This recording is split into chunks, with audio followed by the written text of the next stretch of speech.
Shayne Ison. I'm the CEO and GM of Mountain Rural Telephone in West Liberty, Kentucky.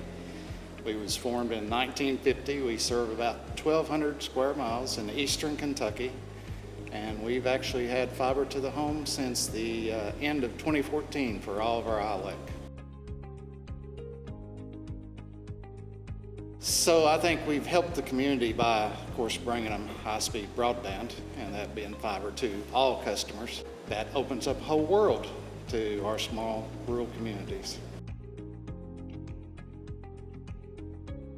So I've been at the company 25 years, and I know that we've had interactions and partnership with NRTC for over 20 years. We have crowd fiber, and we utilize that mainly for an expansion. We're expanding through Reconnect 3 over into an adjoining county, and that's helped us greatly with that because we brought that online in stages.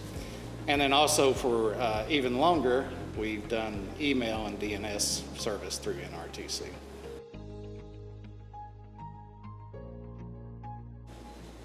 I would probably tell them that based on my experience, they're a company that lives up to what they promise that they'll do for you, and it's a company that's worth looking into.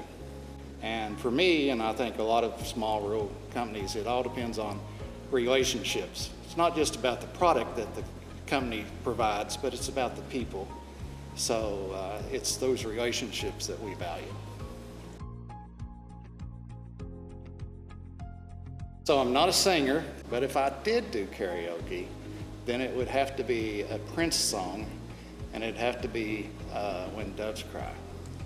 And I am definitely out on that one.